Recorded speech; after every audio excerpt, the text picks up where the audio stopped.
നമസ്കാരം സാർ. നമസ്തേ അഞ്ജന.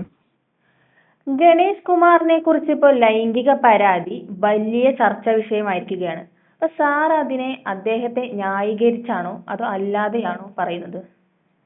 അല്ല, തുടക്കത്തിൽ തന്നെ ഞാൻ പറയാം, ഞാൻ പുള്ളിയെ ന്യായീകരിക്കാനോ പുള്ളിയെ എതിർക്കാനോ ഇല്ല. കാരണം നിയമപരമായിട്ട് ലീഗലി ഇത് തെറ്റല്ല. പിന്നുള്ളത് മോറൽ ക്വസ്റ്റ്യൻ ആണ്. മോറൽ ക്വസ്റ്റ്യൻസ് നമ്മൾ പൊതുവെ ഇത്തരം പ്രശ്നങ്ങൾ ആരെങ്കിലും ഒരാളെ കുറിച്ച് പറയുകയാണെങ്കിൽ നമ്മളത് അങ്ങനെയല്ല, ഞാൻ അങ്ങനെയല്ല എന്ന് പറഞ്ഞ് തടിതപ്പാൻ ശ്രമിക്കുന്നവരാണ് നമ്മുടെ സമൂഹത്തിൽ കാണുന്ന ഓരോ മനുഷ്യരും. പക്ഷെ ഗണേഷ് കുമാർ ഓപ്പണായിട്ട് പറയുകയാണെങ്കിൽ ഞാൻ ഇത്തരം ബന്ധങ്ങളിൽ ഏർപ്പെടും, എനിക്ക് 5000-ഓളം ബന്ധങ്ങളുണ്ടാകും, അതിനെന്താ കുഴപ്പമെന്ന് പുള്ളി ചോദിക്കുന്നത്. അപ്പൊ മോറലി പുള്ളിയെ നമുക്ക് ഫിക്സ് ചെയ്യാൻ കഴിയത്തില്ല. കാരണം പുള്ളി ആ മോറൽ സ്റ്റാൻഡേർഡിനകത്ത് നിൽക്കുന്നില്ല. ലീഗലി പുള്ളി ചെയ്യുന്ന തെറ്റല്ല. പിന്നെ രാഷ്ട്രീയത്തിൽ ഒരു പബ്ലിക് മൊറാലിറ്റി എന്നൊരു സാധനമുണ്ട് പൊളിറ്റിക്സിൽ. നമ്മളൊരു രാഷ്ട്രീയക്കാരനെ കാണുമ്പോൾ അല്ല നമ്മുടെ മുമ്പിൽ വോട്ട് ചോദിക്കാൻ വരുമ്പോൾ വളരെ നീറ്റ്ലി ഡ്രസ്ഡ്, ഭംഗിയായി തലമുടിയൊക്കെ ചീവി ഒതുക്കി അങ്ങനെയൊക്കെയല്ലേ വന്ന് വോട്ട് ചോദിക്കുന്നത്. ഈ സ്ത്രീകളാണെങ്കിൽ സാധാരണ ഡ്രസ്സ് എന്ന് പറഞ്ഞാൽ ഞാൻ അത് ശരിയായ ഡ്രസ്സ് നടത്തുന്നില്ല, നമ്മൾ പൊതുവെ കാണുന്ന സാരി ബ്ലൗസ് ഇങ്ങനെയൊക്കെ ഉപയോഗിച്ചുകൊണ്ടാണ് വരുന്നത്. അതേസമയം നമ്മുടെ മുമ്പിലൊരു മുടി സ്പൈക്ക് ചെയ്ത് അല്ലെങ്കിൽ പങ്ക് സ്റ്റൈലിൽ വരുന്ന ഒരു ജനപ്രതിനിധി നമ്മളോട് വോട്ട് ചോദിക്കാൻ വരാറുണ്ടോ? അത് തെറ്റില്ലല്ലോ. അങ്ങനെ വേഷം വരുന്ന ആണോ? അല്ലല്ലോ. ഒരു കട്ടിടി ഇട്ടുകൊണ്ട് വരുന്ന അല്ലെങ്കിൽ ഷോർട്സ് ഇട്ടുകൊണ്ട് ഒരു സ്ത്രീ നമ്മളോട് വോട്ട് ചോദിക്കാൻ വരാറുണ്ടോ? അത് തെറ്റല്ലല്ലോ. പക്ഷേ what is called public morality, അത് ഡിഫൈൻ ചെയ്യാനും നോക്കില്ല. What is called public decency. ഒരുപക്ഷെ അതായിരിക്കണം ഗണേശൻ ലംഘിച്ചിരിക്കുന്നത്. പക്ഷെ എനിക്ക് ഗണേശനോട് പ്രത്യേകിച്ച് ഒരു മതിപ്പുമില്ല. അപ്പൊ തന്നെ ഞാൻ പറയുകയാണ്, ഗണേശനോട് എനിക്ക് വലിയ മതിപ്പില്ല എങ്കിൽ ഗണേശന്റെ ഈ ഭാര്യമാരോട്, 2 ഭാര്യമാരായപ്പോൾ ഇവരോട് എനിക്ക് അത്ര പോലും മതിപ്പില്ല. അതെന്തുകൊണ്ടാണ് ഞാൻ പറയാം. ഇപ്പൊ ലൈംഗിക തൊഴിലാളികൾക്ക് അന്തസ്സും ആത്മാഭിമാനം ഉണ്ടെന്ന് 2022 സുപ്രീം കോടതി പറയുന്നതിന് 22 വർഷങ്ങൾക്ക് മുമ്പ് ലൈംഗിക തൊഴിലാളിയായ നളിനി രമീല പറഞ്ഞിരുന്നു. എന്നാൽ സുപ്രീം കോടതി പറയാത്ത ഒരു കാര്യം കൂടി നളിനി രമീല അതിനോടൊപ്പം പറഞ്ഞിരുന്നു. അതായത് കുടുംബിനികൾക്ക് അന്തസ്സില്ലെന്ന്.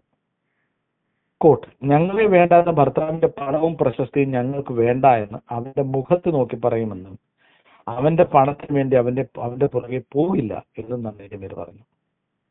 നളിനി രമീല പറഞ്ഞതിന്റെ യഥാർത്ഥ അർത്ഥവ്യാപ്തി മനസ്സിലായത് മന്ത്രി ഗണേഷ് കുമാറിന്റെയും 2ാമത്തെ ഭാര്യയുടെയും കുടുംബ വഴക്കിന്റെ പുതിയ എപ്പിസോഡ് കണ്ടപ്പോഴാണ്. ആദ്യത്തെ ഭാര്യയുമായിട്ടുള്ളത് ഒരു എപ്പിസോഡ്, 2ാമത്തെ ഭാര്യയുമായിട്ടുള്ള 2ാമത്തെ എപ്പിസോഡ്. 2 എപ്പിസോഡിൽ നായകൻ ഗണേഷ് കുമാർ തന്നെ, 2 എപ്പിസോഡിൽ ഗണേഷ് കുമാർ മന്ത്രി തന്നെ, 2 എപ്പിസോഡിലും കഥ ഒന്ന് തന്നെ. ക്ലൈമാക്സിൽ മാത്രം ഒരു ട്വിസ്റ്റ്. പക്ഷെ 2ാമത്തെ എപ്പിസോഡ് ഇപ്പോഴും നടന്നുകൊണ്ടിരിക്കുകയാണ്, ലൈവ് ആണത്. അതിന്റെ ക്ലൈമാക്സ് എത്തിയിട്ടില്ല. ആദ്യത്തിന്റെ ക്ലൈമാക്സ് കഴിഞ്ഞു. ഇതിനിടയിൽ ഇതേ കഥയുടെ 3ഉം 4ഉം ആവശ്യമെങ്കിൽ 5000 എപ്പിസോഡിലും അഭിനയിക്കാൻ താൻ തയ്യാറാണെന്ന് സിനിമയിൽ ഒഴിച്ച് ബാക്കി എല്ലായിടത്തും നന്നായി അഭിനയിക്കാൻ അറിയാവുന്ന ഗണേഷ് കുമാർ പ്രസ്താവിച്ചു കഴിഞ്ഞു. ഇനി എപ്പിസോഡിന്റെ കഥ എന്താന്ന് നോക്കാം. ആദ്യത്തേത് തുടങ്ങുന്ന 1994 ആ വർഷമാണ് കണ്ട സ്ത്രീകളുടെ ഒക്കെ പിറകെ മണപ്പിച്ച് നടക്കുന്ന ഗണേഷ് കുമാർ യാമിനി തങ്കച്ചിയെ കല്യാണം കഴിച്ചത്. വീട്ടുകാരെ ആലോചിച്ച് കണ്ടെത്തിയ കല്യാണമാണ്. ഡോക്ടറായ യാമിനി തങ്കച്ചി എന്തിനാണ് വിദ്യാഭ്യാസവും വിവരവുമില്ലാത്ത, എന്നാൽ വിവരക്കേട് ആവശ്യത്തിലേറെയുള്ള, സ്ത്രീലമ്പടനെന്ന് കേരളക്കരയിൽ മുഴുവൻ അറിയുമായിരുന്ന ഗണേഷ് കുമാറിനെ കല്യാണം കഴിച്ചത്? ഗണേഷിന്റെ സൗന്ദര്യം കണ്ടിട്ടാണോ? സിനിമയിലെ അഭിനയ നൈപുണ്യം കണ്ടിട്ടാണോ? അതിനോട് ആരാധന മൂത്തിട്ടാണോ? ഫിലിം ഇൻഡസ്ട്രിയിൽ അന്നും ഇന്നും ഒരു എക്സ്ട്രാ നടന്റെ സ്റ്റാറ്റസ് മാത്രമേ ഗണേഷിനുള്ളൂ. ആ ഗണേഷിനെ ഡോക്ടറായ യാമിനി തങ്കച്ചി ആ ഗണേഷിൽ കണ്ടെത്തിയ അയാളുടെ പ്രത്യേകത എന്തായിരുന്നു? വാസ്തവത്തിൽ ഒന്നുമല്ല. ഇനി ഗണേഷ് കുമാറിന്റെ ബുദ്ധി സാമർഥ്യം അസാമാന്യ ബുദ്ധി ഒരാളാണോ? അല്ല. അയാൾ സ്പോർട്സ്മാൻ അല്ല. യഥാർത്ഥ കാരണം എന്താണ്? ഗണേഷ് കുമാറിന്റെ അച്ഛൻ ആർ ബാലകൃഷ്ണപിള്ള അഴിമതിയിൽ കൂടി നേടിയ സ്വത്ത് കണ്ടിട്ടായിരിക്കണം. അഴിമതി കേസിൽ ശിക്ഷിക്കപ്പെട്ട് ജയിലിൽ കിടന്ന ഒരേ ഒരു കേരളത്തിലെ മന്ത്രിയാണ് ബാലകൃഷ്ണപിള്ള. 19 വർഷം കഴിഞ്ഞ് ആ വിവാഹം വേർപെടുത്തി. തിരുവനന്തപുരം വള്ളിക്കാടുള്ള വീടും 2.25 കോടി രൂപയും ഗണേഷ് കുമാറിന് മുൻ ഭാര്യയ്ക്ക് കൊടുക്കേണ്ടി വന്നു. അതൊന്നും പക്ഷെ ഗണേഷ് കുമാറിനൊരു പ്രശ്നമല്ല. അച്ഛന്റെ അഴിമതി സ്വത്ത് ധാരാളമുണ്ട്. പോരാത്തതിന് അച്ഛന്റെ മരണസമയത്ത് അച്ഛന്റെ കള്ള ഒപ്പിട്ട് ഗണേഷ് അവിഹിതമായി സ്വത്ത് സ്വന്തമാക്കിയെന്ന് ഗണേഷിന്റെ ചേച്ചി ഉഷ മോഹൻദാസ് ആരോപിക്കുന്ന ആ സ്വത്തുമുണ്ട് ഗണേഷിന്റെ. ഉഷ മോഹൻദാസിന്റെ ആരോപണം തെറ്റാണെന്ന് കോടതി കണ്ടെത്തിയെങ്കിലും സ്വത്തിലെ സിംഹഭാഗവും ഗണേശത്തിന് കിട്ടിയെന്ന യാഥാർത്ഥ്യം നിലനിൽക്കുന്നു. ഇതുകൂടാതെ നടി ശ്രീവിദ്യയുടെ സ്വത്ത് വ്യാജരേഖകൾ വഴി ഗണേഷ് കുമാർ സ്വന്തമാക്കിയെന്ന് അവരുടെ സഹോദരൻ തന്നെ 2015 അന്നത്തെ മുഖ്യമന്ത്രി ഉമ്മൻചാണ്ടിക്ക് പരാതി നൽകിയിരുന്നു. 2026 ശ്രീവിദ്യ മരിച്ചത്. 9 വർഷം കഴിഞ്ഞിട്ടാണ് ഈ പരാതി കൊടുക്കുന്നത്. പക്ഷേ 2024 ജനുവരിയിൽ ഒരു തമിഴ് ഓൺലൈൻ മീഡിയക്ക് നൽകിയ ഇന്റർവ്യൂവിൽ ശ്രീവിദ്യയുടെ സഹോദരന്റെ ഭാര്യ വിജയലക്ഷ്മി ഇതേ ആരോപണം ഉന്നയിച്ചു. അതായത് ഗണേശൻ അവരുടെ സഹോദരങ്ങൾക്ക് കിട്ടേണ്ട പണം തട്ടിയെടുത്തു എന്നാണ് ഇതിന്റെ ചുരുക്കം. ഇതിന്റെ ശരി തെറ്റുകളൊന്നും നമുക്കറിയില്ല. പക്ഷെ ഗണേശിനെതിരെ ഇത്ര ആരോപണമുണ്ട്. ഇതിനൊക്കെ പുറമെ മന്ത്രി എന്ന നിലയിലും ഗണേഷ് ധാരാളം സ്വത്ത് ഉണ്ടാക്കിയിരിക്കാം. അച്ഛന്റെ അല്ലേ മകൻ. യാമിനി തങ്കച്ചിയുമായി വിവാഹമോചനം നേടി അടുത്ത വർഷം തന്നെ ഗണേഷ് കുമാർ ബിന്ദു മേനോൻ എന്ന സ്ത്രീയെ വിവാഹം കഴിച്ചു. അതോടെ അതേ കഥയുടെ 2ാം എപ്പിസോഡ് തുടങ്ങുന്നു. യാമിനി തങ്കച്ചിയുമായുള്ള വിവാഹം പിരിയുന്നതിന് മുമ്പ് തന്നെ സരിതയുമായുള്ള ഗണേഷിന്റെ ബന്ധവും കൂടാതെ പ്രശസ്തയായിരുന്ന ഒരു TV താരവുമായുള്ള ബന്ധവും സരിതയുടെ ഭർത്താവ് ഗണേഷിനെ മന്ത്രി ഓഫീസിൽ കയറി അടിച്ചതും തന്നെ അടിച്ചത് ഭാര്യ യാമിനി തങ്കച്ചിയാണെന്ന് പറഞ്ഞ് മുഖത്ത് അടികൊണ്ട മേക്കപ്പ് ഇട്ട് ഗണേഷ് വീഡിയോ പോസ്റ്റ് ചെയ്തതും യാമിനി തങ്കച്ചി ഗാർഹിക പീഡന നിരോധന നിയമം അനുസരിച്ച് കേസ് ഫയൽ ചെയ്തും ഒക്കെ നാട്ടിൽ പാട്ടായിരുന്നു. എന്നിട്ടും എന്തിനാണ് ബിന്ദുമേനോൻ എന്ന മാന്യ വനിത ഗണേഷ് കുമാർ എന്ന പരനാറിയെ, ആ പ്രയോഗത്തിന് പിണറായി വിജയന്റെ കടപ്പാട്, കല്യാണം കഴിക്കാൻ വന്നത്?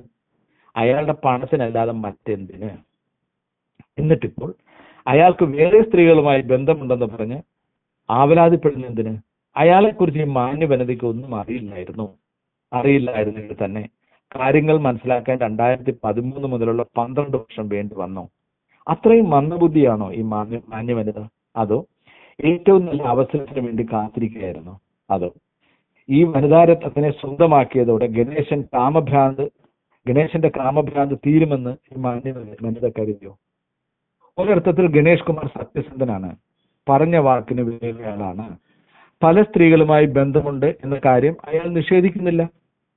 മാത്രമല്ല 5000 പ്രണയം ഉണ്ടാകണം എന്ന് പറയുകയും ചെയ്യുന്നു. 5000 എന്താണ് പ്രസക്തി എന്നറിയില്ല. കാസനോവയ്ക്ക് 200 താഴെ സ്ത്രീകളുമായി ബന്ധമേ ഉണ്ടായിരുന്നുള്ളൂ. ഫിഡൽ കാസ്ട്രോയ്ക്ക് 35,000 സ്ത്രീകളുമായി ലൈംഗിക ബന്ധം ഉണ്ടായിരുന്നുവെന്ന് ദ ന്യൂയോർക്ക് പോസ്റ്റ് റിപ്പോർട്ട് ചെയ്തിട്ടുണ്ട്.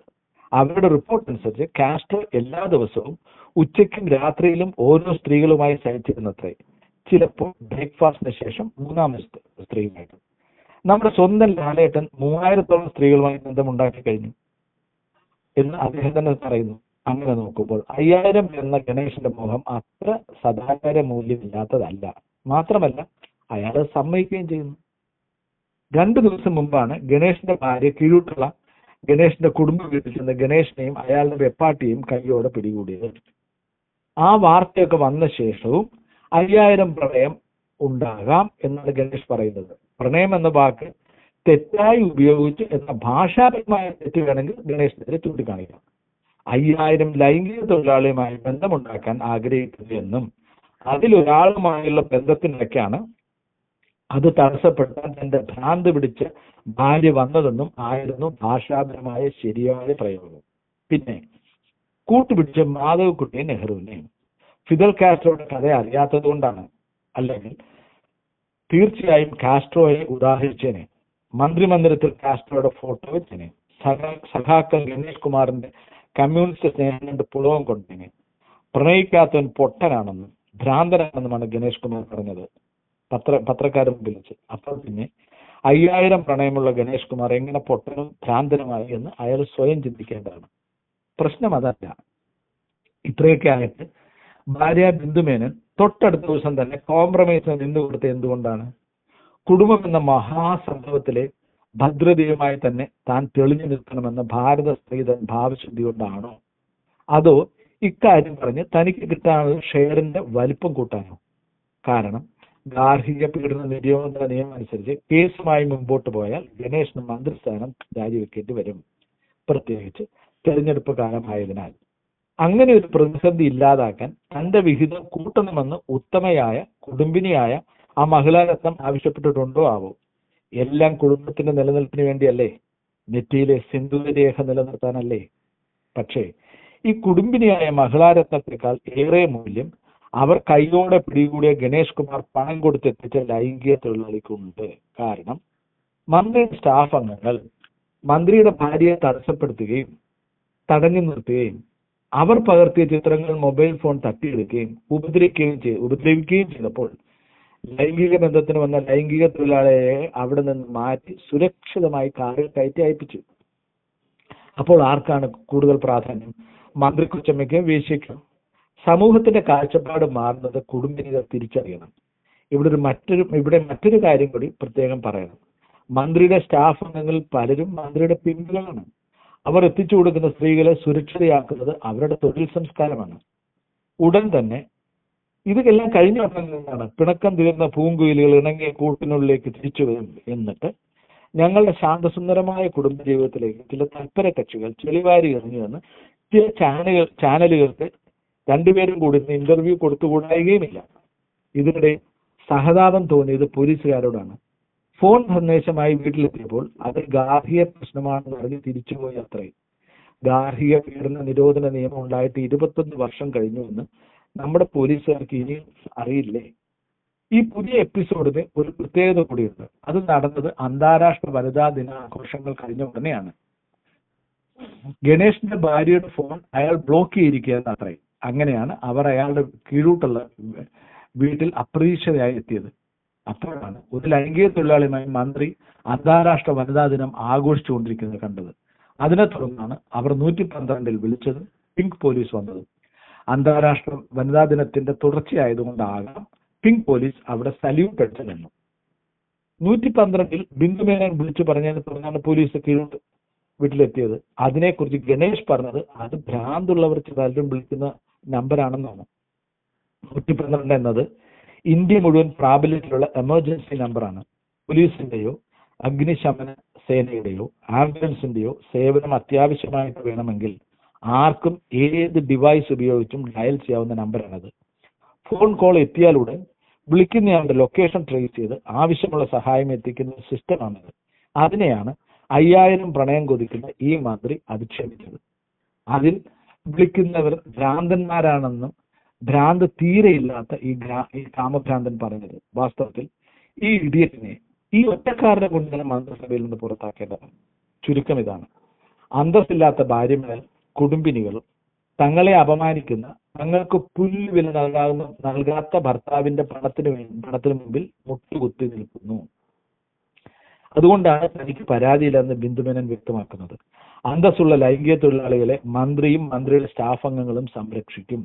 അവരെ കാറിൽ കയറ്റി അന്തസ്സായിട്ട് അവർ വന്ന സ്ഥലത്തെത്തിക്കും സുരക്ഷിതമായി.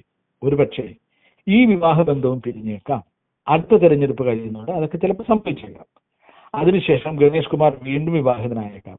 ഒരു ഭാര്യയുണ്ട് എന്നത് പലതിനും ഒരു ലൈസൻസ് ആണ്. അപ്പോഴും ഇയാളുടെ ഭാര്യയാകാൻ ഈ കഥയൊക്കെ അറിയാവുന്ന മറ്റൊരു സ്ത്രീ വന്നേക്കാം. അപ്പോഴും സ്വന്തം മകളെ ഇതുപോലൊരുത്തന്റെ കൂടെ വിവാഹം ചെയ്തയക്കാനായിട്ട് തയ്യാറാകുന്ന മാതാപിതാക്കൾ കണ്ടേക്കാം. അന്തസ്സുള്ള, ആത്മാഭിമാനമുള്ള ലൈംഗിക തൊഴിലാളികൾക്ക് നന്ദി പറഞ്ഞുകൊണ്ട് നിർത്തുന്നു.